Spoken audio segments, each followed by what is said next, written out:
안녕하세요. 세상에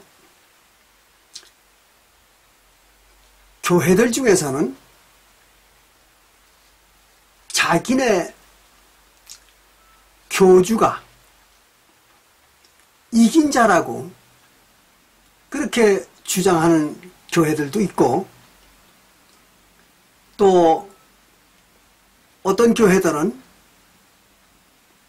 자기 교회 교인들이 다 이긴 자라고 그렇게 말하는 교회들도 있습니다.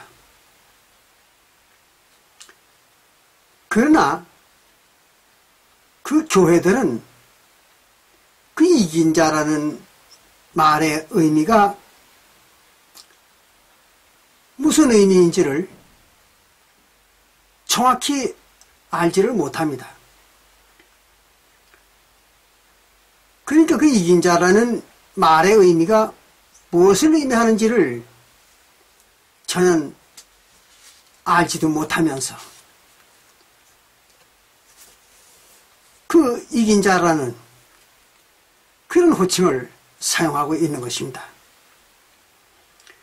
그래서 오늘은 과연 그 이긴 자라는 것은, 성경에서 말하는 그 이긴 자라는 것, 그건 뭘 그렇게 말하는 것인가 하는 걸 여러분들과 함께 알아보는 시간을 갖기로 하는 것입니다. 이긴 자에 대해서는 요한계시록 2장 7절에 보면 이렇게 기록을 하고 있습니다. 귀 있는 자는 성령이 교회들에게 하시는 말씀을 들을지어다. 이기는 그에게는, 이기는 자에게는 내가 하나님의 낙원에 있는 생명나무의 실과를 먹게 하리라 그랬어요. 그러니까 이긴 자들은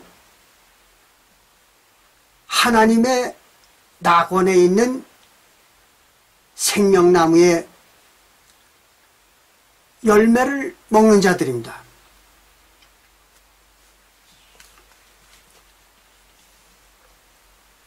그럼 하나님의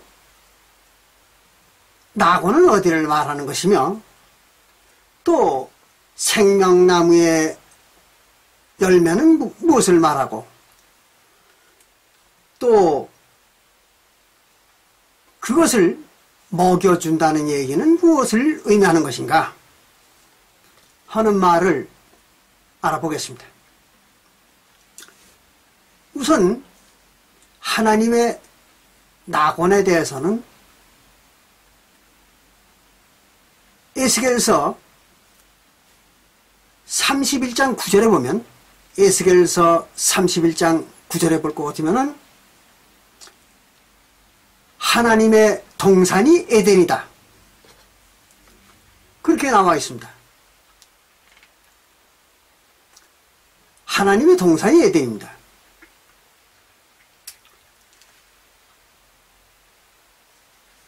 그리고 그 에덴에 생명나무가 있다는 것은 여러분들 창세기 2장에서 읽어봤을 거예요.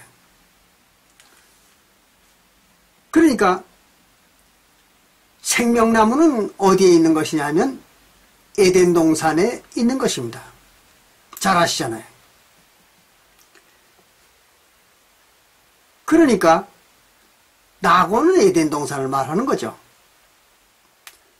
요한계시록 2장 7절에서 말하는 낙원이라는 건 에덴 동산을 말하는 것입니다. 그러니까 에덴 동산에 있는 생명나무의 열매를 먹여준다. 그런 얘기입니다. 그런데 에덴 동산에 대해서 에덴 동산은 하나님의 정원입니다. 그러니까 동산이라는 말은 본래 정원이라는 말입니다. 정원. 가든입니다. 가든. 근데 그걸 우리나라 성경에서는 동산이라고 그렇게 번역을 한 것뿐입니다. 그러니까 에덴 정원입니다. 에덴 동산이 아니라 에덴 정원을 말하는 겁니다. 근데 그 에덴 동산은 하나님의 정원이라 그랬어요. 하나님의 정원. 그러니까 하나님의 집의 정원입니다. 그리고 에덴이라는 것은 하나님의 집을 말하는 겁니다. 하나님의 집. 그리고 예레미야서 51장 51절에서는 여호와의 집, 즉 하나님의 집입니다. 하나님의 집은 성소를 말한다. 그렇게 말하고 있습니다. 그건 여러분들이 지난번에 저와 같이 공부를 하신 바입니다. 그래 여호와의 집, 즉 에덴 동산입니다. 그 성소를 말하는 겁니다. 그래서 예레미야서 51장 51절에 볼 것 같으면은 여호와의 집은 성소를 말한다. 그렇게 얘기합니다. 그래서 하나님은 성소에 늘 계신다고 하박국 2장 20절에도 기록하고 있어요. 그럼 하나님의 집 성소입니다. 에덴 동산이. 그럼 그 성소에 생명나무가 있다는 얘기입니다. 그럼 생명나무는 뭔가 하면 성경에서 말하는 생명은 천국 생명을 말하는 것입니다. 육신의 세계인 3차원 세계의 생명은 생명이라고 하질 않죠. 그래서 성경에서는 사망이라고 얘기합니다. 죽음. 왜 그런가 하면 성경에서 말하는 죽었다 살았다 하는 그 기준은 하나님의 나라, 즉 천국에다가 기준을 두고 하는 말입니다. 그러니까 천국의 생명을 가진 자는 살았다 그러고 천국 생명에서 탈락을 해가지고 이 인간 세계의 생명체로다가 환생을 한 자들을 갖다가 사망한 자들이야. 그렇게 말합니다. 육신으로 환생한 자들. 그걸 사망이라고. 그렇게 성경에서 말하고 있습니다. 그걸 어떻게 알 수가 있는가 하면요. 우리가 에스겔서 18장 4절과 20절에 보면 에스겔서 18장 4절과 20절에 볼 것 같으면은 범죄한 영혼은 죽으리라, 즉 사망하리라 그렇게 기록을 했습니다. 모세의 율법을 범하면 그 영혼이 사망한다는 얘기예요. 죽는 겁니다. 그런데 구약시대의 이스라엘 민족이 장장 1500년 동안이나 모세의 율법을 범했잖아요. 그런데 그들의 영혼이 죽었습니까? 안 죽었잖아요. 우리 인간이 볼 때는 안 죽은 겁니다. 그거는. 그렇잖아요. 멀쩡히 살아있었습니다. 그들이 모세율법을 범하고도. 그런데 그들을 죽었다고 성경에서는 그렇게 말하는 것입니다. 에스겔서 18장 4절과 20절에 모세율법을 범한 자들은 그 영혼이 죽었다. 그렇게 얘기합니다. 그게 무슨 얘기인가 하면 모세율법을 범하는 영혼은 인간의 육신의 생명으로 환생을 한다는 얘기죠. 육신의 생명으로 태어난다는 얘기예요. 그러니까 육신 속에 들어있는 영혼은 사망한 거죠. 그게 사망한 겁니다. 그리고 육신을 벗어나가지고 육신을 벗어나가지고 하나님의 세계에 들어간 영혼을 갖다가 살았다. 이렇게 얘기하는 것입니다. 또는 부활, 살아났다. 또는 생명을 얻었다. 그렇게 말하죠. 그래서 새언약 시대에 와가지고는 이스라엘 백성들이 죄사함을 받고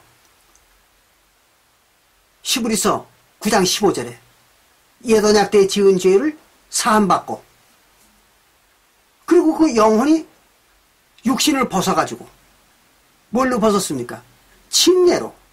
침례를 받음으로 육신을 벗어버린 겁니다. 그리고 그 영혼이 육신을 벗어난 거예요. 어디로 갔을까요? 천국으로 들어간 겁니다. 그러니까 그 당시에 사도시대의 천국이 어딜까요? 사도교회죠. 그러니까 사도교회 성도들은 우리 인간이 볼 때에는 육신을 입고 있는 인간들이지만 하나님의 입장에서 볼 때에는 언약의 입장에서 볼 때, 새 언약의 입장에서 볼 때는 육신을 벗고 침례로 육신을 벗어버린 자들입니다. 육신이 없겠죠. 없으니까 뭐만 남았겠어요? 영혼만 남은 겁니다.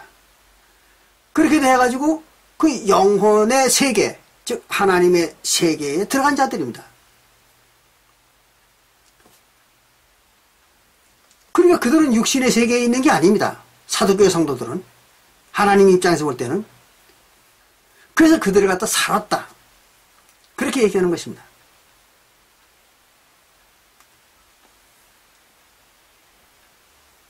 그래서 사도교회를 갖다가 히브리서 12장 22절에서는 하늘 예루살렘이다. 그렇게 사도 바울이 말했죠.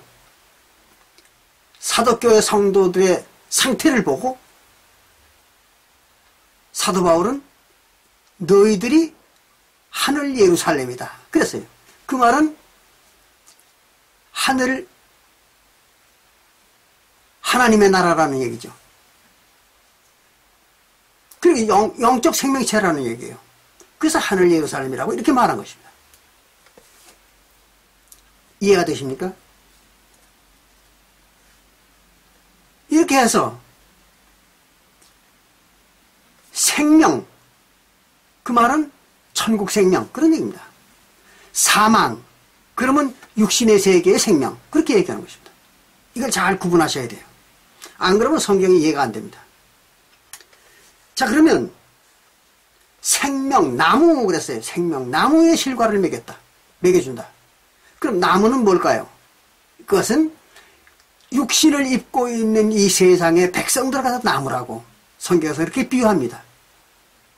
예레미야 5장 14절에 예레미야 5장 14절에서 백성을 이스라엘 백성들을 나무라 하고 그랬죠. 너희들 입에 있는 하나님의 말씀을 불이라 하고 이 백성으로 하여금 나무라고 해가지고 그 불이 하나님의 말씀이 이 백성들을 태우리라 형벌한다는 얘기죠. 심판한다는 얘기. 그래서 태우리라 그렇게 말한 겁니다. 그러니까 나무는 백성들을 말하는 거죠. 그 생명나무 그 말은 천국 생명을 가진 백성들 그런 얘기죠. 그럼 천국 생명을 가진 백성들 생명나무 구약시대는 누구였을까요? 이스라엘 백성들이었죠. 그렇잖아요. 구약시대는 이스라엘 백성들이 하나님의 백성들이었으니까 그들이 생명나무였던 것입니다. 그런데 그들이 그만 범죄함으로 뭐가 됐어요? 죽은 나무가 된 거죠. 죽은 나무. 생명나무였던 이스라엘 백성들이 죽은 나무가 된 겁니다. 모세율법을 범함으로써. 그래서 생명나무의 자격을 박탈당했던 거죠. 그러니까 육신으로 1500년 동안을 환생을 한 겁니다. 그래서 그게 사망의 모습이죠. 환생하는 거. 육신으로 환생하는 거. 그러니까 구약시대에는 이스라엘 백성들이 생명나무에 섰어요. 그리고 신약시대에는 사도교회 성도들이 생명나무가 된 거죠. 근데 신약시대에도 신약시대 사도교회에도 생명나무가 됐지만 그들 중에 성령 회방죄를 지은 자들은 어떻게 됐을까요? 다시 죽은 나무가 된 거죠. 그렇잖아요. 그러니까 구약 때나 신약 때나 똑같습니다. 자, 그러면 생명나무에 열매를 먹여준다 그랬습니다. 열매, 실과. 그럼 열매는 뭐냐? 그러면 열매에 대해서 누가복음 43절, 누가복음 6장 43절부터 45절에 이렇게 기록하고 있습니다. 열매에 대해서. 누가복음 6장 43절부터 45절입니다. 거기에서는 예수님이 이렇게 얘기합니다. 열매에 대해서. 선한 사람이 누굴까요? 하나님의 법을 다 지킨 자들입니다. 성경에서는 선하다 또는 의롭다. 그거는 하나님의 법을 다 지킨 자를 그렇게 말합니다. 그럼 하나님을 다 지키는 자, 그 선한 자, 선한 사람은 마음에 쌓은 선을 내고 그랬습니다. 그러니까 하나님의 법을 다 지키는 자들은 마음속에 뭐가 있을까요? 하나님의 법이 가득한 거죠. 그걸 내는 거예요. 그걸 내놓는 겁니다. 하나님의 법을. 그런데 악한 자는 그래서 악한 자. 악한 자가 누구예요? 죄악을 범하는 자들이죠. 율법을 범하는 자들입니다. 그게 악한 자입니다. 성경에서는. 그래서 율법을 잘 지키는 자는 선한 자고 성경에서는 율법을 범하는 자는 악한 자입니다. 죄악을 행하는 자들이죠. 그래서 악한 자, 즉 모세율법을 범하는 자는 악을 내나니 어디로? 입으로. 입으로 악을 내는 겁니다. 그러니까 불법을 가리키는 거죠. 그게 악을 내는 겁니다. 선한 자는 하나님의 법을 가리키고 악한 자는 불법을 가리키는 겁니다. 그게 이제 자기가 하는 대로 내놓는 겁니다. 어디로? 입으로. 그래서 그 뒤에 뭐라 하냐면 마음에 가득한 것을 입으로 말함이라 했어요. 그러니까 마음속에 있는 것이 선한 자들은 뭐가 있어요? 하나님의 법이 있는 거죠. 근데 악한 자들, 즉 범죄하는 자들은 마음속에 뭐가 있습니까? 불법이 있는 거죠. 그러니까 말하는 것들이 불법을 말하게 되어 있는 겁니다.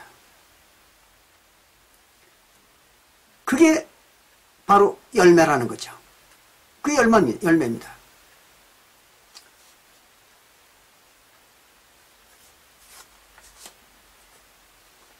그러니까 생명나무의 열매는 뭐예요? 천국 백성이 된 생명체가 가르치는 지식이죠. 하나님의 율법. 그걸 가리키는 겁니다. 그래서 생명나무의 가르침은 산자의 가르침입니다. 생명을 가지고 있는 자들의 가르침입니다. 그러니까 하나님의 법을 가르치는 거죠. 그런데 죽은 자들은 하나님의 법을 못 가르칩니다.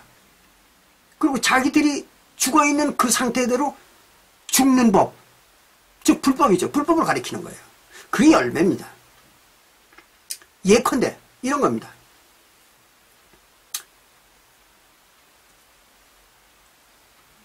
모세율법에 여러분들이 잘 아시는 바와 마찬가지로 모세율법에는 안식일을 지키되 아침 해 뜰 때부터 다음 날 해 뜰 때까지 하루를 안식일을 지키라고 그렇게 나와 있습니다. 그걸 뭐라고 그래요? 일출설이라고 얘기합니다. 일출설. 그런데 유대인들은 그렇게 안 지킵니다. 어떻게 지키는가 하면 일몰설로 지키는 거예요. 안식일 전날 금요일입니다. 금요일 밤부터 저녁부터 토요일 저녁까지 지킵니다.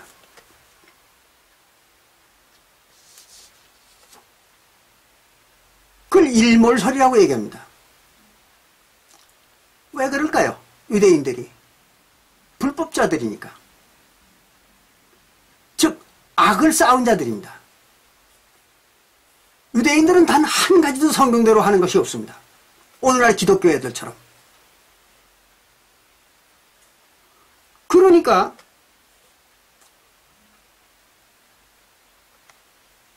안식일 하나도 제대로 못 지키는 거죠.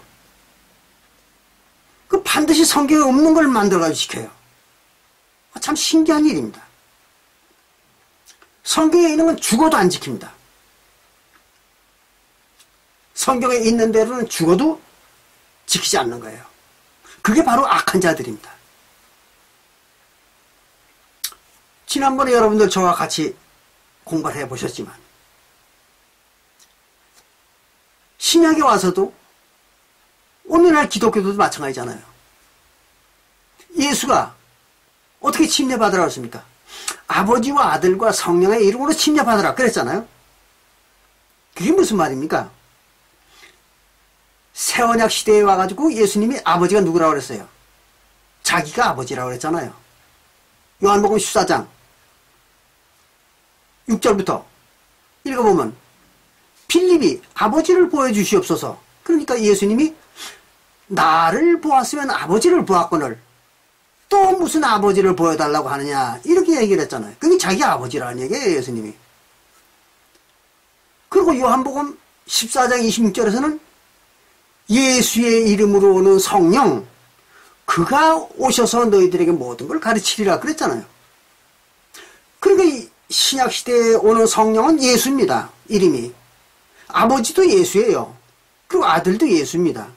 그러니까 예수님이 아버지와 아들과 성령의 이름으로 침례를 주라 그 말은 뭘로 침례를 주라는 얘기예요? 예수 이름으로 침례 주라는 얘기입니다. 그렇기 때문에 사도행전 2장 38절이라든지 사도행전 8장 16절이라든지 또는 사도행전 10장 48절이라든지 이런 데 볼 것 같으면은 사도들이 무슨 이름으로 침례를 줬습니까? 예수 이름으로만 침례를 줬죠. 왜? 예수의 이름이 그 당시에는 아버지와 아들과 성령이었기 때문에 그렇습니다. 그런데 서기 70년 이후에 오늘날까지 근 2000년 동안 자칭 예수교 즉 그리스도교라고 하는 기독교회들이 어떻게 침례를 줬습니까? 침례도 아니죠. 그들은 세례를 하지 않습니까? 근데 그 중에는 침례하는 교회도 있습니다. 그럼 어쨌든 세례가 됐든 침례가 됐든 기독교들은 어떻게 침례 줍니까? 아버지 여호와, 아들 예수, 성령 보혜사의 이름으로 이렇게 하고 침례 줍니다. 또 어떤 교회들은 성령 우리 교주 이름으로 침례 주노라 이런 식으로 하고 있어요. 그 왜 그럴까요? 그들은 불법의 영이기 때문에 그렇습니다. 하나님 법을 절대로 지킬 수가 없어요. 못 지킵니다. 그들은. 지킬 수도 없고 지키지도 않습니다. 바른 걸 가르쳐줘도 그들은 안 지킵니다. 바른 거를. 놀라운 일이죠. 그게 바로 불법의 자식들입니다. 그래서 하나님의 법은 절대로 안 지키는 거예요. 그리고 생명나무의 실과는 없는 거죠. 그들은.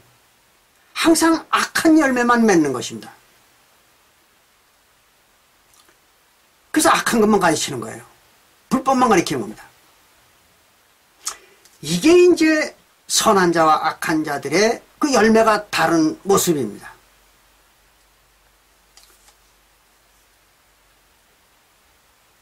자, 그러면 낙원에 있는 생명나무의 실과를 주어 먹게 한다 그랬어요. 누구에게? 이기는 자에게. 그러니까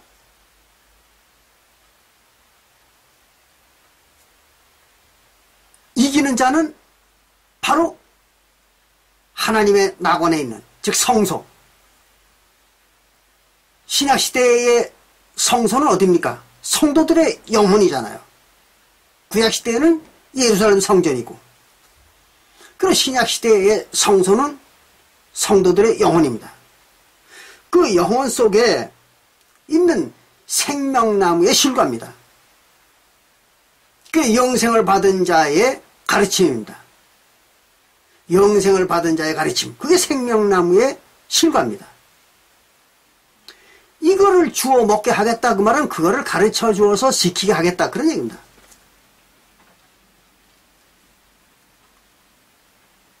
그리고 영생하는 방법을 가르쳐 주겠다 그런 얘기입니다. 이 얘기야. 아시겠죠? 그러니까 이기는 자가 누굽니까? 영생을 받는 자입니다. 영생을 받은 자가 이기는 자입니다. 그럼 영생이 뭘까요? 하늘 생명이잖아요. 하늘 생명은 영원한 생명이기 때문에 영생을 받았다 그 말은 하늘 생명을 받았다 그런 얘기입니다. 근데 하늘 생명은 하나님의 생명의 기운이죠. 그렇잖아요. 하나님의 생명의 기운을 주는 겁니다. 창세기 2장 7절에 나와 있는 것처럼 창세기 2장 7절에서 하나님이 흙으로 사람을 지으시고 흙이나 땅이나 똑같은 얘기잖아요. 그 흙과 땅은 뭡니까? 영혼이죠. 하나님의 백성들의 영혼, 그걸 흙, 땅 그렇게 말합니다. 또는 밭. 그 지난번에 배웠죠? 마가복음 4장 20절과 히브리서 6장 7절부터 8절에 좋은 땅이 뭐라고 했습니까? 좋은 영혼이죠. 그러니까 그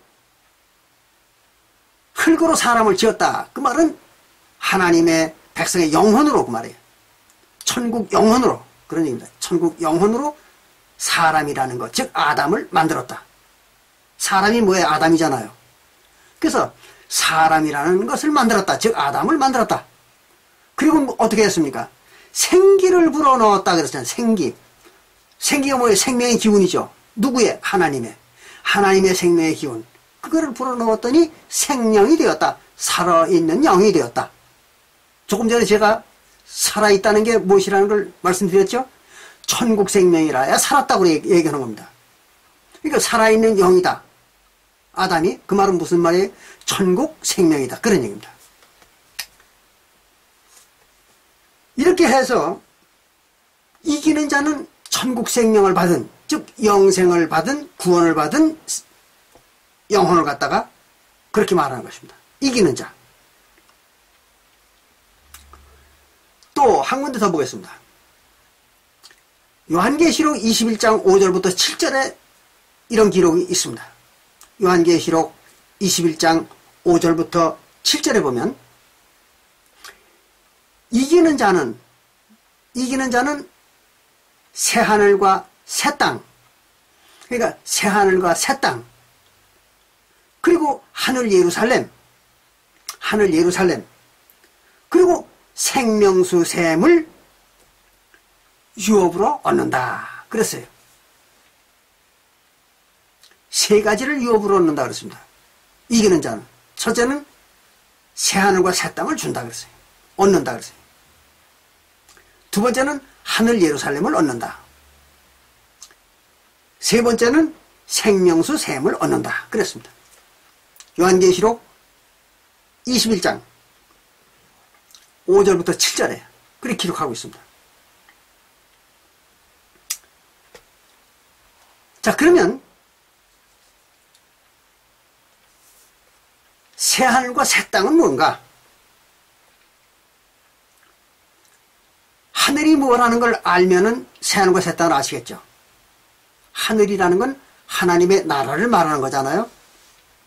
하늘은 하나님의 나라를 그렇게 말합니다. 그래서 하나님의 나라를 갖다가 하늘 또는 천국 그렇게 얘기하죠. 근데 하나님의 나라는 뭘 말하는가 하면 지난번에도 한번 배웠습니다. 누가복음 17장 20절부터 21절에서 누가복음 17장 20절부터 21절에서 예수님이 하늘나라에 대해서, 하나님의 나라에 대해서 이렇게 말합니다. 유대인들한테. 하나님의 나라는 여기 있다 저기 있다 말할 수도 있는 것이 아니요 눈에 보이는 것도 아니다. 그리고 하나님의 나라는 바로 너희 유대인들이죠. 너희 유대인들 속에 있다 그랬죠. 그 유대인들 속에 있는 게 하나님의 나라입니다. 그 유대인들 속에 있는 게 뭐였을까요? 그게 예언약의 이스라엘 나라였던 거죠. 예언약을 맺은 이스라엘 나라. 그 하나님과 언약을 맺은 자들의 나라. 그런 얘기입니다. 그게 하나님의 나라입니다. 하나님과 언약을 맺었으니까. 하나님의 백성이 되겠다고 언약을 맺었으니까 그게 하나님의 나라죠. 그걸 천국이라고도 얘기하고 하늘이라고도 얘기하는 것입니다. 이걸 기독교인들은 전혀 이해를 못합니다. 이 말을. 그럼 어쨌든 하나님의 나라는 언약을 맺은 사람들의 세계, 그 영혼의 세계를 갖다가 하나님의 나라 그렇게 말합니다. 왜? 하나님이 통치하는 세계니까. 이게 하나님의 통치하는 영역이니까 그걸 하나님의 나라 또는 천국 이렇게 말하는 것입니다. 그러니까 예언약 시대에는 이스라엘 백성들의 나라가 하나님의 나라였던 거죠. 그 영혼의 세계, 그게 하나님의 나라였던 것입니다. 천국. 그래서 예수님이 유대인들을 보고 하나님의 나라는 너희 속에 있다 그렇게 얘기한 겁니다. 그리고 새언약 시대에서는 새언약 시대에 와가지고는 하나님의 나라가 어디였을까요? 바로 새언약의 교회였던 거죠. 그래서 새언약 교회, 즉 사도교회입니다. 사도교회가 하나님의 나라였던 것입니다. 그러니까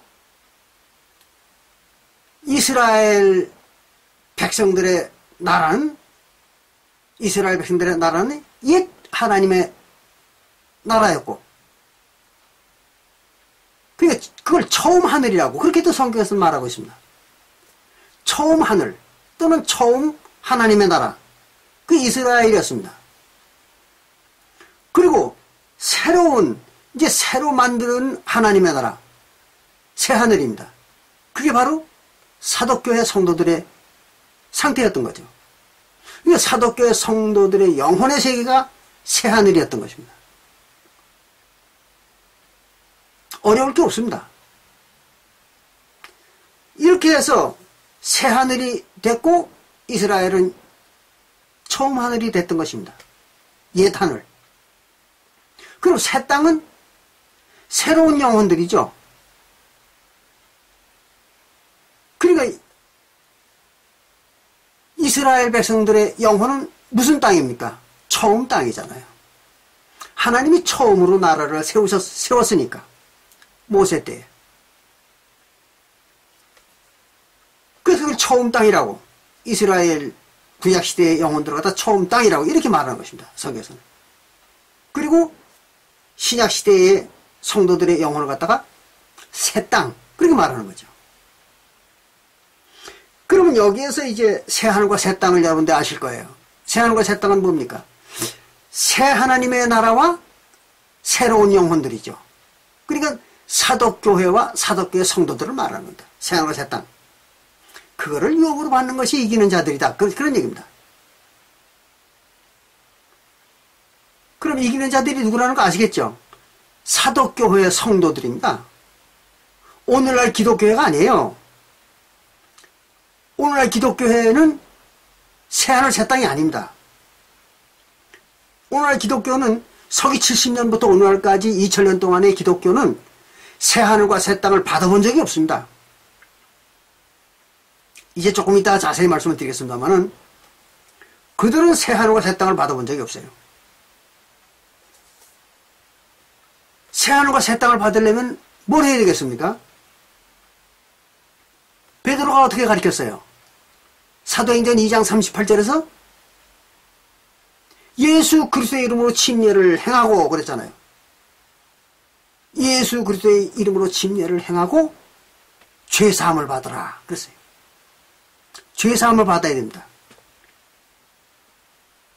그런데 죄사함은 뭘로 받아요? 요한일서 2장 2절과 요한일서 4장 10절과 로마서 3장 25절에 예수의 피로, 즉 화목제인 예수의 피로 죄사함을 받는다. 그렇게 설명하고 있잖아요. 예수의 피 중에서도 화목제의 피라 해야 됩니다. 화목제의 피. 그 화목제의 피를 가지고 화목제사를 행한 자들, 그들이 죄사함 받는 거잖아요.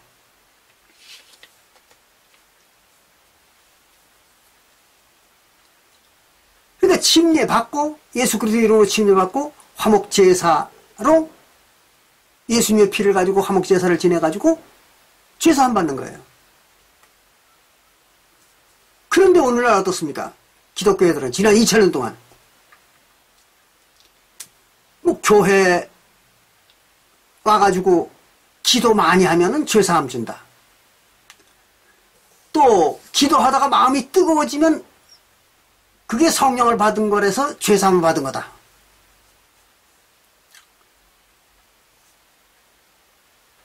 또 무슨 어떤 교회들은 예수 믿으면 영생을 받는다고 그랬으니까 마음속으로 예수를 믿으면 죄사함을 받는다. 또 어떤 사람들은 어처구니없는 인간들 많습니다.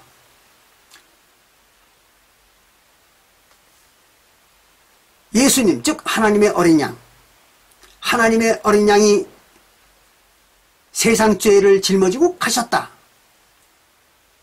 예수님이 세상 죄를 짊어지고 가셨다. 그래서 죄사함을 받았다는 거예요. 이따위로 가리키는 교회들도 있습니다. 그러면 예수가 죄를 지고 갔기 때문에, 죄가 없어졌기 때문에 죄사함을 받았다면 저들만 죄사함을 받았겠습니까? 지구에 사는 모든 사람들이 죄사함을 받았을 거 아니에요. 그렇잖아요. 예수님이 죄를 짊어지고 가버렸으니까. 근데 저들만 죄사함을 받았다는 거예요. 어처구니가 없는 얘기예요. 그 어떻게 돼서 너희들만 구원받았냐 그러니까 자기들은 예수가 세상 죄를 짊어지고 가셨다는 것을 철석같이 믿기 때문에 우리가 죄사함을 받았다는 거예요. 이게 말이 된다고 생각하십니까? 그러면 예수가 죄를 짊어지고 갔다는 걸 안 믿는 사람들에게는 예수가 그 죄를 도로 가져갔던 죄를 다시 주는 겁니까? 그런 성경 기록이 어디 있어요? 대고 말고 사람들을 속이느라고 별별 얘기를 다 만들어가지고 장난들을 치고 있습니다.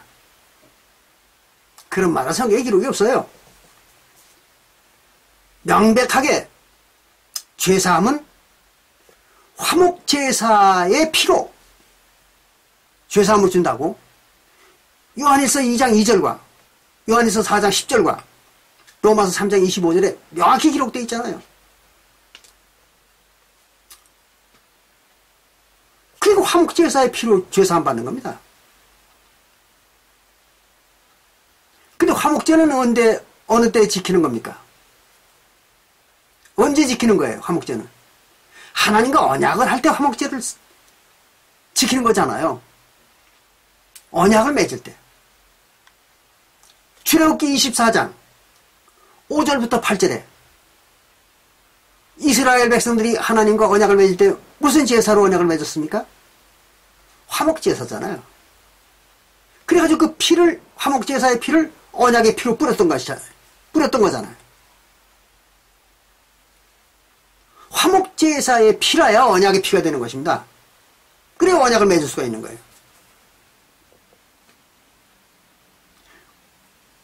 그러니까 예수님이 마태복음 26장 26절부터 28절에서 제자들에게 포도주를 들고 축사 기도한 후에 이것이 많은 사람의 죄사함을 주는 언약의 피, 곧 나의 피니라. 그리고 제자들을 먹였잖아요. 먹인 게 뭡니까? 제자들의 몸속에다 뿌린 거죠. 그 영혼에다 뿌린 겁니다. 그게 먹인 거죠. 왜? 영혼이 몸속에 있으니까. 그 영혼에다 뿌리기 위해서 먹인 겁니다. 그러니까 모세도 출애굽기 24장 5절부터 8절에서 화목제사의 피를 뿌린 겁니다. 언약의 피로. 그리고 언약을 맺은 거예요. 그럼 예수도 마태복음 26장 26절부터 28절에서 화목제사의 피를 뿌린 거죠. 언약의 피로. 사도들의 몸속에다가. 그게 언약입니다. 언약을 맺는 모습이에요. 그렇기 때문에 예수님이 마태복음 26장 28절에서 뭐라 하세요? 많은 자의 죄사함을 얻게 하는 언약의 피다 그랬잖아요. 근데 죄사함은 뭘로 받는다고요? 요한일서 2장 2절과 요한일서 4장 10절과 로마서 3장 25절에 화목제사로 죄사함 받는다 그렇게 했잖아요. 그래야 앞뒤가 맞는 겁니다. 죄사함은 화목제로 받는 것입니다. 근데 그 화목제도 마태복음 26장 26절부터 28절에서 얘기한 것처럼 언약의 피라야 되는 것입니다. 언약을 위해서 뿌리는 화목제의 피라야 되는 것입니다. 그래야 죄사함 받는 거죠. 그래야 앞뒤가 다 맞는 겁니다.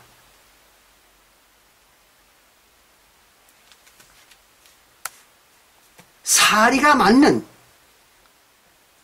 논리가 정연하고 명확한 그런 것을 뭐라고 얘기합니까? 진리라고 얘기하는 겁니다. 진리. 그게 진리예요. 아무렇게나 떠든다고 다 진리가 되는 게 아닙니다.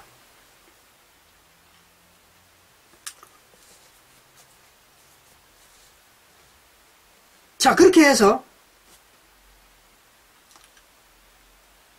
새하늘과 새 땅이 되는 것입니다. 구원받은 자가 되는 거예요. 천국 생명이 되는 것입니다. 그래서 사도교회 성도들을 갖다가 새하늘과 새 땅이라고 이렇게 말한 것입니다. 그럼 새하늘은 또 새로 만들어진 하늘이잖아요. 하나님의 나라. 그러니까 그것을 성도들의 영혼이 고린도전서 3장 16절에 성전이라고 그랬잖아요. 성도들이 구원을 받고 나면 그 영혼이 성전이 된다 그랬잖아요. 고린도전서 3장 16절에. 그럼 성전은 어디에 있는 거예요? 예루살렘에만 있는 겁니다. 땅에서는 지상 예루살렘에 성전이 있는 것이고 하늘에는 하늘 예루살렘에 성전이 있는 거죠. 그래서 하늘 성전이 된 성도들의 모임을 가지고 사도 바울은 히브리서 12장 22절에서 너희들이 바로 하늘 예루살렘이다 그렇게 말했잖아요. 그러니까 하늘 예루살렘을 유업으로 받는다. 그 말은 하나님의 백성이 된다 그런 얘기죠. 그 얘기입니다. 그리고 세 번째로 생명수 샘을 준다. 그 말은 생명수를 주겠다는 거죠. 그 생명수는 뭔가? 그러면 요한복음 7장 37절부터 39절에 거기서 예수님이 너희들의 나를 믿는 자들의 배에서 생수의 강이 흘러나리라 그랬잖아요. 그게 생명수입니다. 근데 예수를 믿는 자들의 배에서 생수의 강이 흘러나리라 하는 그 말은 곧 예수님이 주실 성령을 말하는 것이다. 그렇게 기록하고 있잖아요. 생명수가 성령입니다. 그것이 요한복음 7장 37절부터 39절에 설명을 하고 있잖아요. 아주 명확하게. 그러니까 성령을 갖다 생명수라고 그렇게 얘기하는 것입니다. 그 생명수를 준다. 그 말은 무슨 말이에요? 성령을 준다는 거죠. 어떻게 해야? 베드로가 사도행전 2장 38절에서 가르친 것과 마찬가지로 침례받고 예수 그리스도의 이름으로 침례받고 화목제사로 죄사함을 받고 그러면은 성령은 생명 거저 선물로 준다. 그랬죠. 그렇게 해서 성령 받는 겁니다. 즉 생명수입니다. 그걸 받는 거예요. 그건 여러분들이 저한테 배워서 다 아시잖아요. 그게 바로 이기는 자들이 받는 것입니다. 그게 이긴다는 얘기는 뭐예요? 영생 받는 겁니다. 영생 받는 게 이기는 겁니다. 근데 왜 이기는 거라고 이렇게 얘기하느냐? 영생 받은 자, 받는 자, 이렇게 말하면 좋은데, 이기는 자, 이렇게 얘기했단 말이에요. 그 왜 이기는 자라고 이렇게 얘기하는가? 그러면은, 바로 이런 것입니다. 요한일서 4장 3절부터 4절에 그 말이 나옵니다. 같이 보겠습니다. 요한일서 4장 3절부터 4절에 보면 이런 말이 나옵니다. 예수를 시인하지 아니하는 영마다. 예수를 시인하지 않는 영혼들이 있어요. 그들이 누굴까요? 유대인들입니다. 어떤 자들은 이 예수를 시인하지 않은 영혼들을 갖다가 기독교를 믿지 않는 자들, 이렇게 말하는 자들이 있어요. 기독교를 믿지 않는 자들이 예수 시인을 안 하는 건 당연한 겁니다.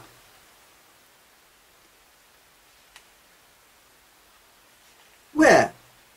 하나님이 기독교 안 믿는 세계 인류에게 예수를 보낸 일이 없잖아요.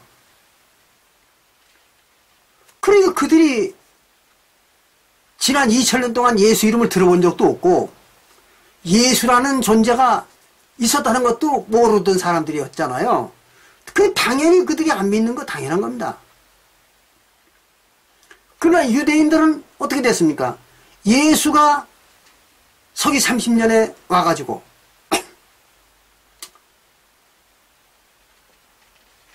서기 30년에 와가지고 근 40년 동안을 갖다가 그 제자들과 더불어서 예수가 그리스도라는 걸 보여줬잖아요.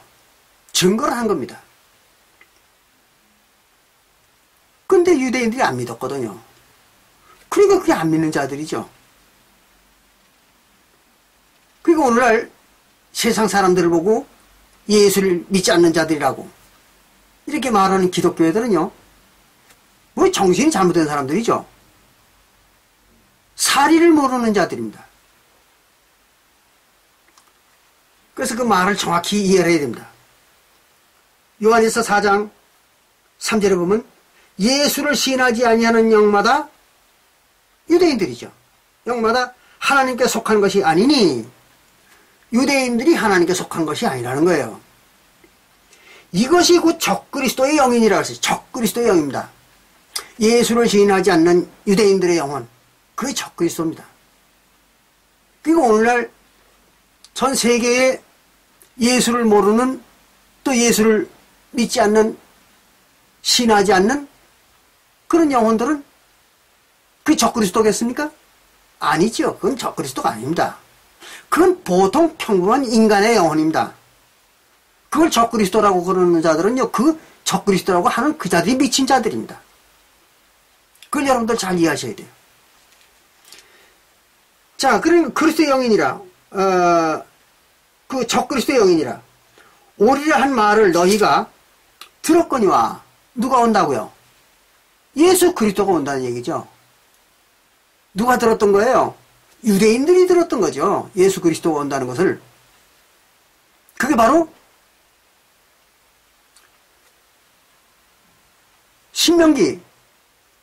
신명기 18장 15절에 기록되어 있는 거잖아요.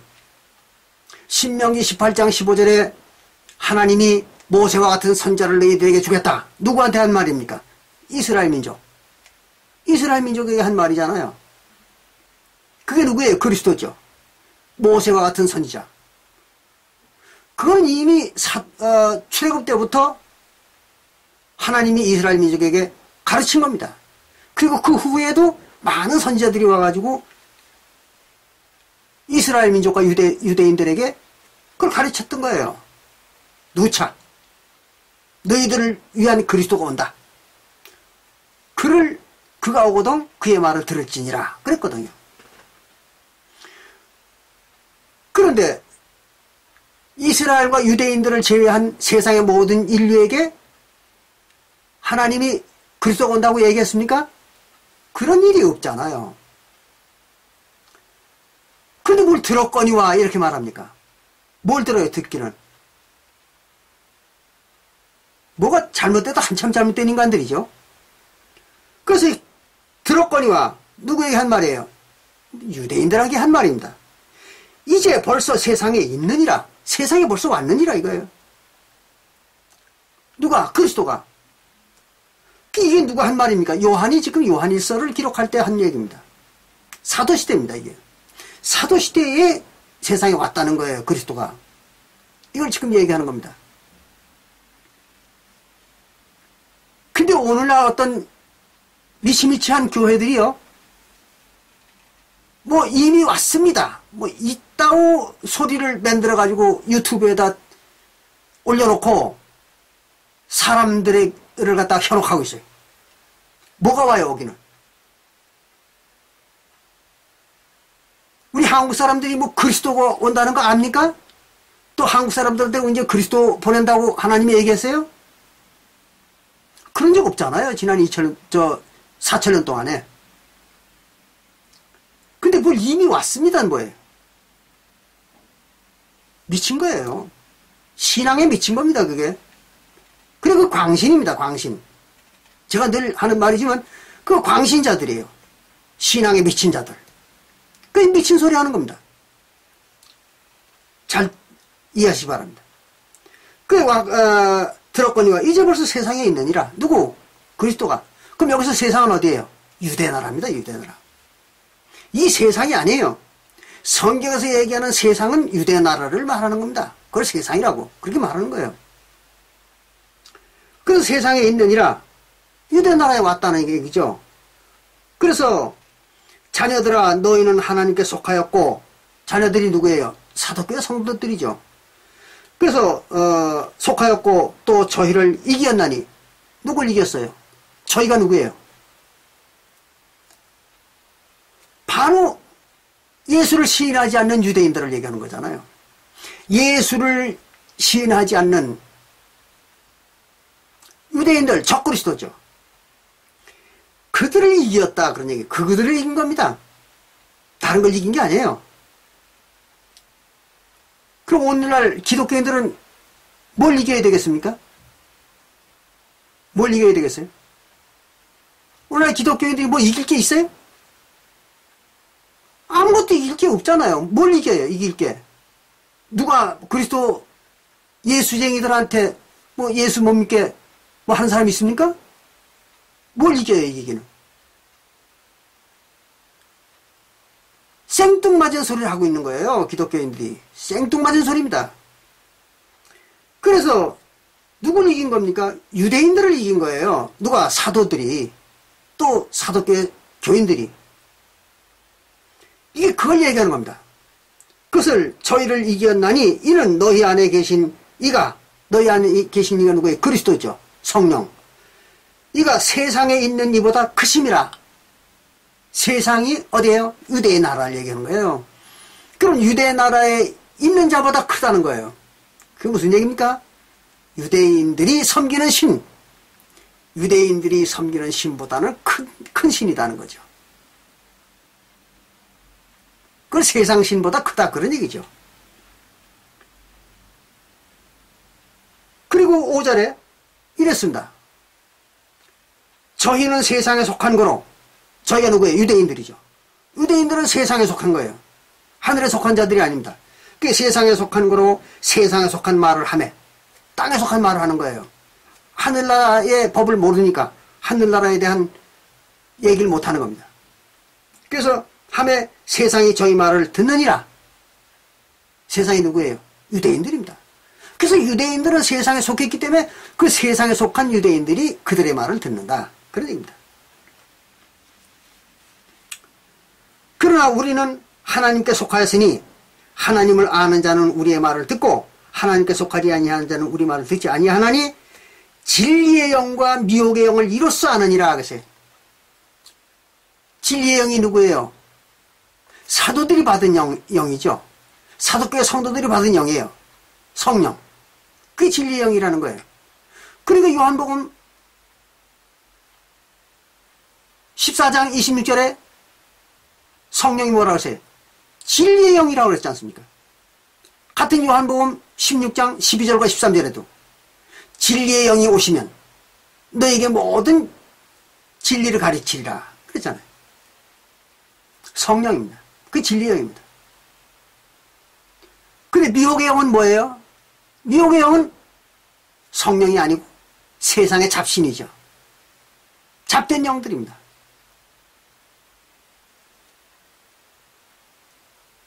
그것이 진리의 영을 받았는지 미혹의 영을 받았는지는 그것으로서 알 수 있다. 뭘로? 그리스도를 시인하는 영인지 아닌지로서 알 수 있다. 어디에서 하는 얘기예요? 유대나라에서 하는 얘기예요. 이거는 그런 거지. 지금 이 세상에서 그따위 소리 하면 그게 뭐 말이 되는 얘기입니까? 앞뒤도 맞지 않는 소리를 떠들고 있는 거죠. 그러니까 이기는 게 누굴 이기는 겁니까? 유대인들을 이기는 것입니다. 적그리스도. 적그리스도는 유대인들을 말하는 거예요. 그런 거지. 뭐 지금 오늘날 세상에 또 70년, 서기 70년 이후에 유대나라 외에 다른 민족에게 뭐 적그리스도가 있어요? 없는 거예요. 적그리스도는 오직 유대인들에게만 있는 겁니다. 유대인들만 적그리스도예요. 그걸 여러분들 명심하셔야 됩니다.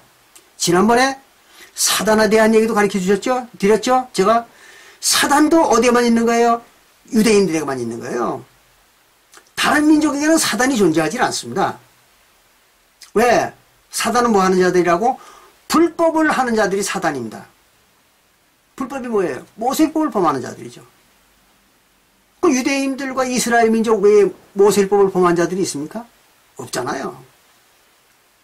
그런데 이 모세율법을 범하지도 않은 자들을 보고 사단이니 무슨 마귀니 이따위 소리를 하고 있는 거예요. 그 오늘날 기독교들 어때요? 저 마음에 안 들면 마귀 사단이라고 그러는 거예요. 미친 거죠. 미친 거예요. 예. 그런 자들을 상대할 필요가 없습니다. 여러분들 잘 이해하시기 바랍니다. 또 그럼 적그리스도는 언제 나타나는 거냐? 그러면 요한일서 2장 18절부터 22절에 보면요. 요한일서 2장 18절부터 22절에 볼 것 같으면 적그리스도는 마지막 때에 나타난다 그랬어요. 마지막 때. 이건 잘 아셔야 돼요. 이렇게 기록하고 있습니다. 요한일서 2장 18절에 보면 아이들아 이것이 마지막 때라 그랬어요. 지금이 마지막 때라는 거예요. 지금이 언제예요? 사도시대를 말하는 거예요. 사도시대. 오늘날이 아닙니다. 2000년이나 지난 오늘날을 말하는 게 아니에요. 이 편지에서 얘기하는 이때는. 그러니까 사도시대. 사도시대가 마지막 때라는 겁니다. 마지막 때가 뭐예요? 종말이죠. 말세. 그렇기 때문에 베드로전서 1장 20절에도 베드로가 뭐라고 했어요? 이 마지막 때에 예수가 우리를 위하여 나타났느니라 그랬잖아요. 예수가 나타난 그게 마지막 때라는 거죠. 똑같은 말이 사도행전 2장 18절에도 나오죠. 17절. 사도행전 2장 17절에도 베드로가 거기서 말합니다. 이 마지막 때 세상 끝나래. 그럼 뭐가 끝나는 겁니까? 지구의 역사가 끝나는 게 아니에요. 성경에서 얘기하는 마지막 때라는 거, 종말이라는 거, 말세, 그건 지구의 역사가 끝나는 걸 말하는 게 아닙니다. 그건 하나님과 언약을 맺었던 이스라엘 민족의 역사의 끝입니다. 하나님과 언약을 맺었던 이스라엘 민족의 역사가 끝나는 걸 갖다가 마지막 때 또는 종말, 말세, 그렇게 말하는 거예요. 그래야 맞는 것이지. 사도시대의 사도들이 지금이 말세다 그랬는데 2000년이 지난 오늘날까지도 말세가, 지구의 종말이 오지 않았다. 그럼 예수의 제자들이 어떻게 된 거예요? 미쳤던 거죠. 그게. 또 오늘날까지 2000년이나 지난 오늘날까지도 그 사도시대의 예수들이 한 말을, 예수의 제자들이 한 말을 가지고 말세가 온다. 사도시대부터 지금까지가 말세다. 이렇게 떠드는 기독교인들. 그게 뭐예요? 그것도 미친 것들이죠, 뭐. 그렇잖아요? 제정신 가지고 그런 말 할 리가 없잖아요. 성경에서 얘기하는 이 말세라는 거는, 세상 끝이라는 거는 하나님과 언약을 맺은 이스라엘 백성들의 역사가 끝나는 겁니다. 그게 마지막이에요. 그렇기 때문에 서기 70년에 끝났잖아요. 그래서 이 서기 30년부터 서기 70년 사이에 예수의 제자들이 지금이 말세다, 그렇게 얘기한 거예요. 그래서 요한도 지금 여기 요한일서 2장 18절에서 지금이 마지막 때라 그랬잖아요. 그래야 말이 맞는 거잖아요. 그래서 이것이 마지막 때라. 적그리스도가 이르겠다 함을 너희가 들은 것과 같이 적그리스도가 나타난다, 이게 마지막 때. 누구예요, 적그리스도? 아까 말씀드렸죠? 유대인들이잖아요. 예수를 시인하지 않는 유대인들, 그게 적그리스도죠. 그래서 예수를 대적한다 그래서 적그리스도예요. 그래서 적그리스도가 이르겠다 함을 너희가 들은 것과 같이 지금도 많은 적그리스도가 일어났으니 이러므로 우리가 마지막 때인 줄 아노라. 지금이 언제예요? 사도시대를 얘기하는 겁니다. 그게 마지막 때라는 겁니다. 왜? 적그리스도 나타났으니까.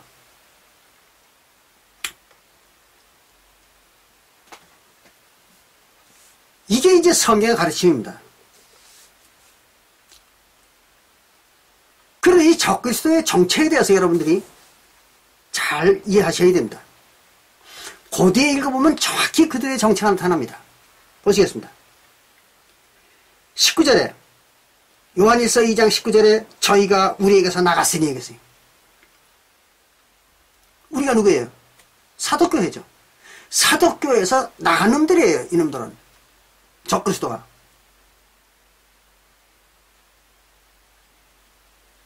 그러니까 사도교회에 들어왔다가 나간 거예요. 그래 예수 이름으로 침례받고 성령까지 받은 놈들이 그걸 부인하고 나간 거죠. 그게 적그리스도라고 얘기하는 겁니다. 잘 이해하시기 바랍니다.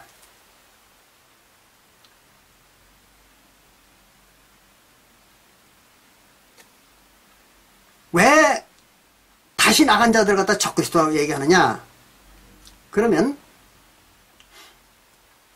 유대인들, 구원을 받아보지 못한 유대인들의 영혼은 적그리스도가 아닙니다. 예수를 대적하는 자들이 아니에요. 그들은 예수를 대적하는 자들이 아니라 예수를 부인하는 자들이죠. 시인하지 않는 거에 인정을 하지 않는 겁니다.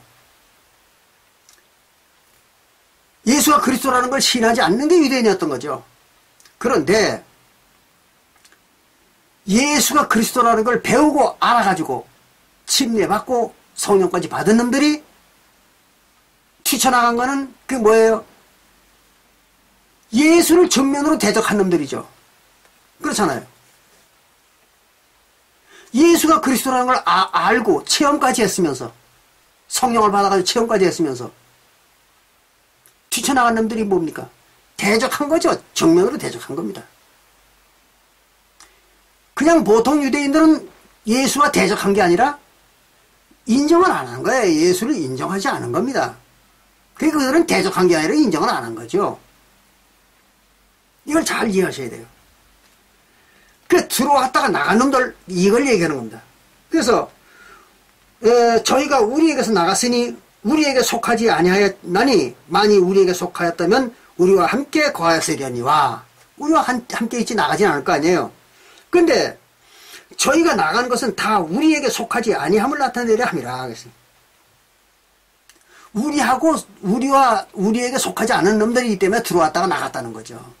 그 예수를 정면으로 대적하고 나가버린 거죠. 그게 바로 적그리스도라는 거예요. 잘 이해하시기 바랍니다.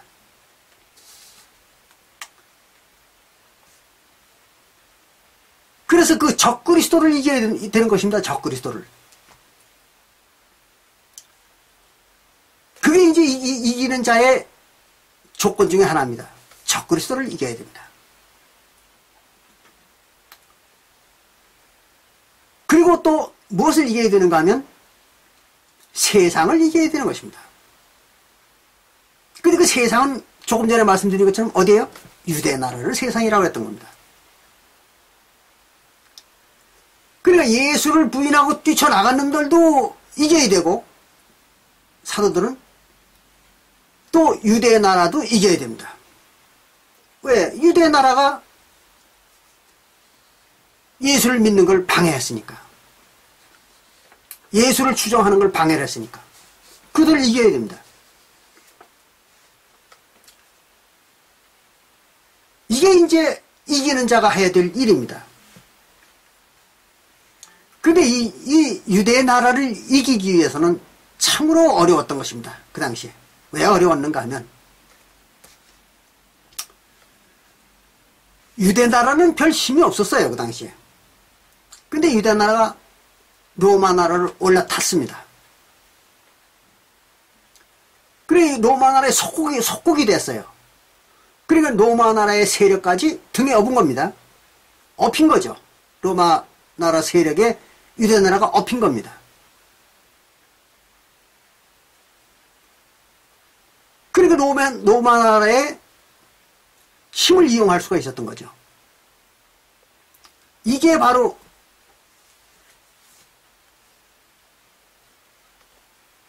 예수의 제자들을 핍박했던 세력입니다. 보겠습니다. 요한계시록 17장 3절부터 5절에 보면 이런 말을 하고 있습니다. 이게 매우 어렵습니다. 그래서 제가 직접 설명을 드리는 겁니다. 요한계시록 17장 3절부터 5절에 볼 것 같으면은 이런 말이 기록되어 있습니다.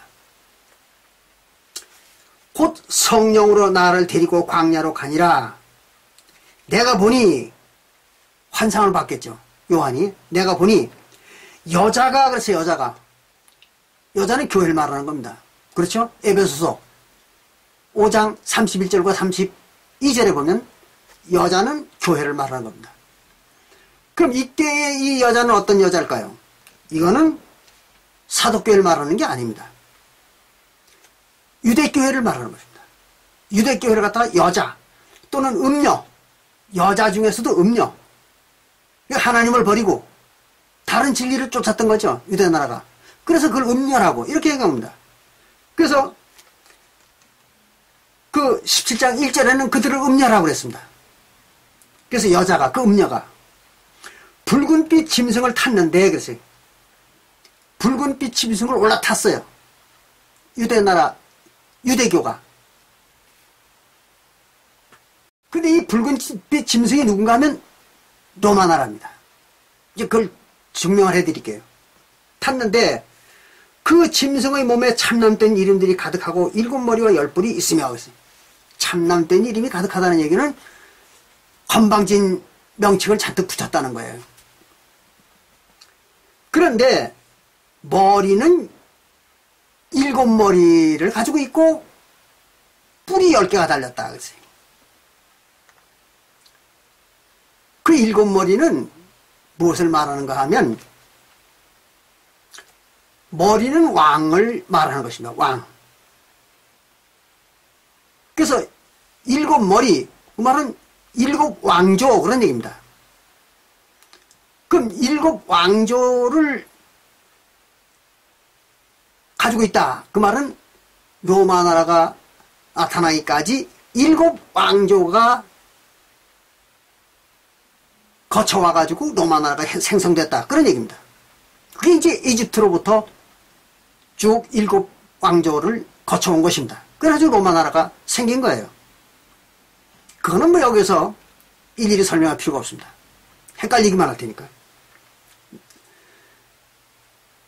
그런데 가장 중요한 건 열뿔이 중요한 것입니다. 이 로마 나라가 열뿔을 가지고 있어요. 그 열뿔이 뭔가 하면 열왕입니다. 왕국. 10개의 왕국을 열뿔이라고 얘기합니다.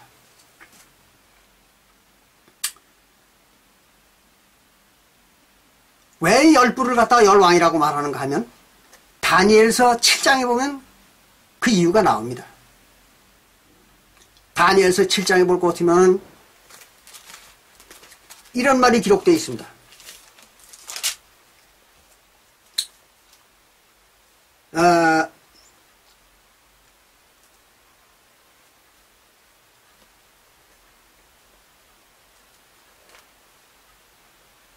다니엘서 7장 4절부터 볼 것 같으면 바벨론으로부터 네 왕조가 생성되는 과정에 대한 예언이 나옵니다. 첫 번째가 바벨론입니다. 그래서 사자와 같은 짐승이라고 했습니다. 그리고 두 번째 짐승이 곰과 같은 나라다. 그랬습니다. 그리고 이제 발을 들었더라. 한쪽 발을 들었더라. 그랬습니다. 근데 이거는 이제 여러분들이 나중에 이제 다니엘서에 해석을 할 때 자세히 말씀드리기로 하고 대충만 말씀을 드립니다. 곰과 같은 이 두 번째 짐승은 메디아와 페르시아의 연합 세력입니다. 그리고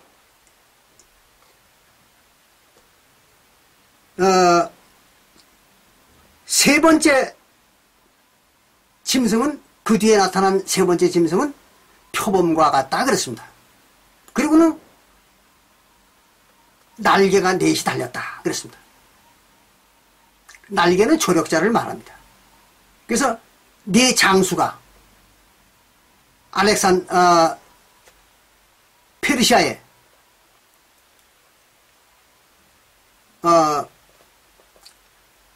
헬라 나라입니다. 헬라의 왕을 도와서 그 나라를 건국하고 나중에는 네 나라로 갈라집니다. 그래서 날개가 넷이 달렸다. 이렇게 얘기했습니다. 그리고 네 번째 짐승이 아주 이게 무서운 짐승이라고 그랬어요. 그리고 이 넷째 짐승의 특징을 뭐라고 얘기했는가 하면 그 짐승의 몸에 열뿔이 있으므로 그랬습니다. 열뿔이 달렸다. 그리고 네 번째 짐승이 바로 로마 나라를 의미하는 것입니다. 바벨론으로부터 네 번째 나타난 제국, 그 로마 제국입니다. 그래서 이 열뿔이 달렸다. 그렇게 얘기했습니다. 그럼 왜 로마 나라에 열뿔이 달렸다고 그렇게 기록을 했는가? 그러면은 로마 나라는 마지막에 10개국으로 나누어졌습니다. 그래서 로마 나라가 마지막에 10개 나라로 갈라졌습니다. 그러니까 처음부터 로마 나라는 10개국으로 갈라져야 될 그런 나라였던 것이죠. 그러니까 이민족들끼리 합쳐진 나라가 로마 나라였던 것입니다. 근데 그것이 마지막에 가지고 열나라로 갈라졌던 것입니다. 그래서 열뿔이라고 얘기한 거예요. 이제 그 중에 뭐 세 뿔이 빠지고 뭐 7개가 남고 뭐 이런 얘기들이 나옵니다만은 그거를 또 여기서 얘기하려면 얘기가 길어지니까 그건 이제 다음에 말씀드리기로 하고요. 어쨌든 로마 나라에는 10개의 나라가 합쳐진 것과 같은 형상이었던 것입니다. 그래가지고 나중에 10개 나라로 갈라졌던 거죠. 로마 나라가. 마지막 때는. 그러니까 로마 나라가 기원전 2세기, 기원전 2세기부터 생성이 돼가지고 약 4세기까지 로마 나라가 유지가 됐는데 그 속에는 열나라로 갈라져야 될 이민족들이 있었던 거죠. 그래서 10개 뿔이라고 그렇게 말했던 것입니다. 그래서 마지막에 와서는 10개국으로 갈라졌던 것이죠. 그러나 사도시대에는 어땠을까요? 로마 나라가 갈라지기 전이죠. 갈라지기 전이고 이미 로마 나라 속에는 10개국이 갈라질 그 태생적 특징을 가지고 있었던 거죠. 그 얘기를 이게 한 것입니다, 지금. 그래서 요한계시록 17장 여기 보면은 3절에 요한계시록 17장 3절에 보면 곧 성령으로 나를 데리고 광야로 가니라. 내가 보니 여자가 붉은 짐승을 탔는데 그 붉은 짐승의 몸에 참연된 이름들이 가득하고 7머리와 10뿔이 있으며 그래서 10뿔이 있더라. 로마죠. 그리고 4절에 보니까 그 여자는 그래서 여자 음녀 누구예요? 유대교죠. 유대나라입니다. 그 여자는 자줏빛과 붉은빛과 옷을 입고 금과 보석과 진주로 꾸미고 손에 금잔을 가졌는데 그랬어요. 이걸 갖다가 어떤 교회에서들은 이렇게 해석을 합니다. 로마 나라가 즉 로마 나라와 또 로마 교황이 붉은빛과 자줏빛을 많이 입기 때문에 그래서 이거는 로마 교황을 말하는 것이다. 교황 로마를 말하는 것이다. 그렇게 주장하는 교회들도 있어요. 이때는 어때요? 로마 교황이 나타나기 전이잖아요. 교황 로마가 나타나기 전입니다. 약 3세기 전입니다. 3, 4세기 전이죠. 사도시대니까. 그리고 여기서 얘기하는 또 이 음녀는 교황이 아닙니다. 분명히 여기는 음녀를 유대교로 지칭하고 있잖아요. 그러니까 지금 음녀는 유대교를 말하는 거죠. 유대교가 이렇게 사치했다는 거예요. 그걸 말하는 겁니다. 가졌는데 가증한 물건과 그의 음행에 더러운 것들이 가득하더라고 했어요. 그리고 5절에 그 이마에 이름이 기록되었으니 비밀이라. 무슨 이름인가 하면 큰 바벨론이라고 했어요. 그 이름이 큰 바벨론입니다. 땅의 음녀들과 가증한 것에 어미라 하였더라.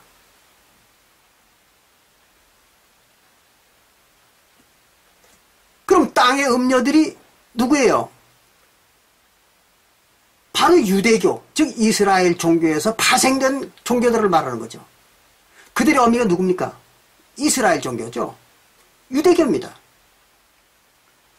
그런 것이지 천주교회가 그들의 어미가 아니잖아요. 이걸 천주교회라고 또 기독교회라고 이렇게 해석을 하는 교회들이 있는데요. 바벨론을. 그건 절대 그렇게 해석하면 안 됩니다. 큰 바벨론은 유대교를 말하는 거예요. 그런 것이지 기독교나 천주교를 말하는 게 아닙니다. 명확히 거기에 대한 증거를 보여드리겠습니다. 같은 요한계시록 17장 15절을 봅니다. 요한계시록 17장 15절에 보면 아주 여기 명확히 이 바벨론이, 큰 성 바벨론이 유대교라는 걸 입증해주고 있습니다. 잘 보세요. 또 천사가 내게 말하되 네가 본 바 음녀, 큰 성 바벨론, 음녀, 음녀에 앉은 물은 백성과 무리와 열국과 방언들이라. 많은 백성들 위에 올라 앉아 있다 이거예요. 이 음녀가. 그런데 네가 본 바 이 열불과 짐승이 이것이 열불과 짐승. 그럼 뭐예요? 열불은 뭐예요? 로마 나라를 형성하고 있는 민족들이잖아요. 그 열불이잖아요. 로마 나라를 형성하고 있는 민족들. 그것이 나중에 열나라로 갈라지는 거잖아요. 그래 이건 갈라지기 전이니까 그 로마 나라 자체를 말하는 겁니다. 그리고 짐승은 누굽니까? 열불 달릴 짐승이죠. 그러니까 짐승이 바로 로마 나라예요. 그러니까 열불도 로마 나라고 짐승도 로마 나라입니다. 그 당시에는. 왜? 같이 있었으니까. 한 나라로 있었으니까. 그걸 잘 이해하셔야 됩니다. 그래가지고 그 뿔과 짐승이 즉 로마 나라입니다. 로마 나라가 음녀를 미워하여, 음녀, 유대교죠. 유대교를 미워하여 망하게 하고 벌거벗게 하고 그 살을 먹고 불로 아주 살으리라 그랬어요. 음녀를 망가뜨린 게 누구예요? 그걸 멸망시킨 게 로마 나라죠. 그래 여기 그렇게 썼잖아요. 열불과 그 짐승, 붉은빛 짐승입니다. 그 짐승이 음녀를 망가뜨렸다 이거죠. 멸망시킨 겁니다. 근데 이걸 어떤 교회에서 얘기하는 것처럼 바벨론을 천주교회나 기독교회라고 해석을 하면 어떤 결론이 나옵니까? 로마 나라가 로마 교황 로마를, 로마 나라가 교황 로마를 망가뜨렸다 이런 결론이 나오잖아요. 또 로마 나라가 기독교를 멸망시켰다 그런 얘기가 되잖아요. 말이 됩니까? 안 되죠. 이거 말이 안 되는 얘기입니다. 그렇게 해석하면 로마 나라가 멸망한 후에 교황 로마는 나타났습니다.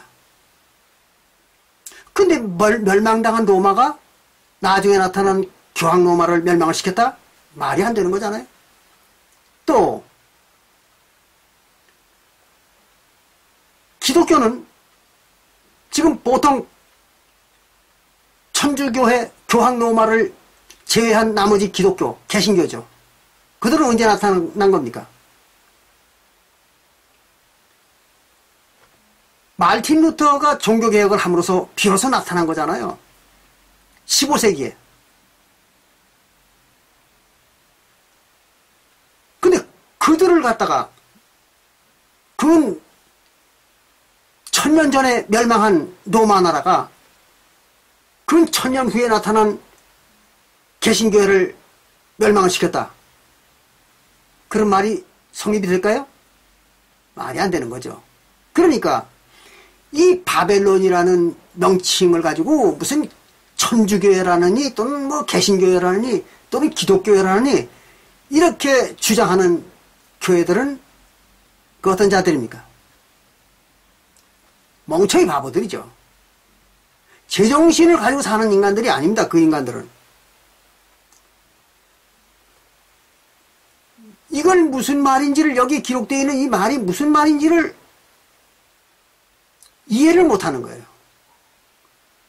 그리고 그런 멍청한 소리를 떠들고 있는 겁니다. 이것은 무슨 천주교회나 기독교회를 옹호하고자 해서 이런 말 하는 거 아닙니다. 성경의 기록이 그렇잖아요.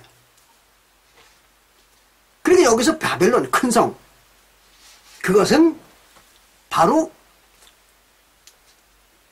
유대교회를 말하는 겁니다. 그래야 말이 맞는 겁니다. 그래서 요한계시록 17장 1절에 보면 이렇게 기록하고 있습니다.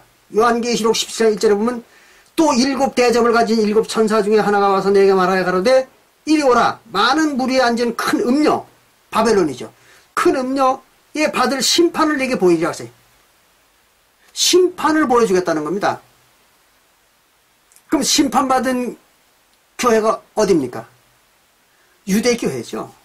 유대교회가 심판을 받은 거예요. 다른 교회들은 심판받은 교회가 없습니다. 하나님으로부터. 이걸 잘 아셔야 돼요. 그러니까 지금 심판받은 자가 누구예요? 음녀죠, 음녀. 바벨론, 큰 성. 유대교회를 말하는 겁니다. 잘 아시기 바랍니다. 그래야 광신자라는 소리를 면할 수가 있습니다. 자, 여기까지 우리 설명을 보니까 누굴 이기는 겁니까? 바로 이기는 자들은 로마와 유대교가 결합된 같이 주종의 관계를 이룬 그 세력을 이기는 것입니다. 즉 로마의 세력에 편승한 유대교입니다. 거기로 올라탄 거예요. 유대교가.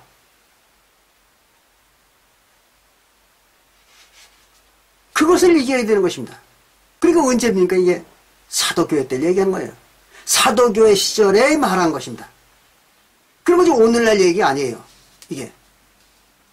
그런데 오늘날 기독교회들은 이게 오늘날 예언이라고, 오늘날 이루어져야 될 예언이라고 이렇게 사람들을 현혹하고 있는 것입니다. 여러분들은 절대로 그런 멍청하고 지능도 없고 또 글씨 몇 자도 해석을 못하는 그런 전응아들, 그런 자들에게 속지 않으시기를 다시 한번 부탁드립니다. 오늘 여기서 마치겠습니다. 감사합니다.